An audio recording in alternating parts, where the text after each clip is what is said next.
Hey, Hal. Hey, so often we're told that the rapture is in the Bible. In the words caught up in 1 Thessalonians 4. However, the Greek that uses this verb, caught up, harpazo, is used 13 times in the New Testament. So, what is its use? It always means taken by force. Paul is taken by force by the Romans. He is harpazo by the Romans and taken to Rome. Does that mean that he was raptured? Of course not. However, when we are told that rapture is in the Bible, it simply isn't. The term rapture is a noun. So if we're going to present a name for an event,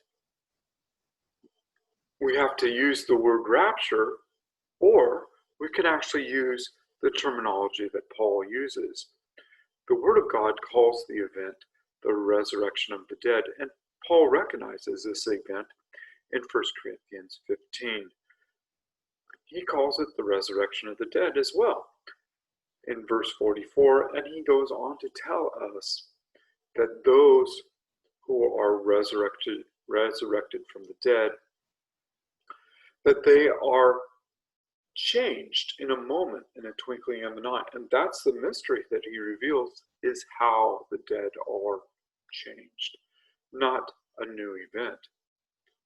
So consider the event, the rapture, which is a made-up term. And it's used to divide the singular return of Christ, known as the resurrection of the dead. And so now we have two terms to divide that, rapture and second coming, neither in the Word of God. Hebrews 9:28 tells us that Jesus will come a second time, but that the first was to the cross. And so neither terms, rapture or second coming, are in the Word of God. We also have Paul using the verb gathered, as we are gathered unto him in 2 Thessalonians 2:1. Does that mean we take the Latin or the Greek for the word gathered, the verb, and we change it to a noun called the gathering? Therefore, we can now present a third return of Christ. We have rapture, second coming, and the gathering. Now that's ridiculous. So why do we have the term rapture?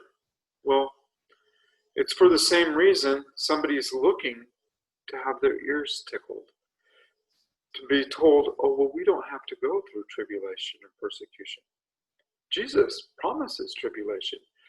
John 16:33, he tells us to be of good cheer. In this world you will have tribulation, but be of good cheer. I have overcome the world. Jesus, in the next chapter of John 17, verse 15, tells us, I pray that you would not take them from the earth, but that you will keep them from evil.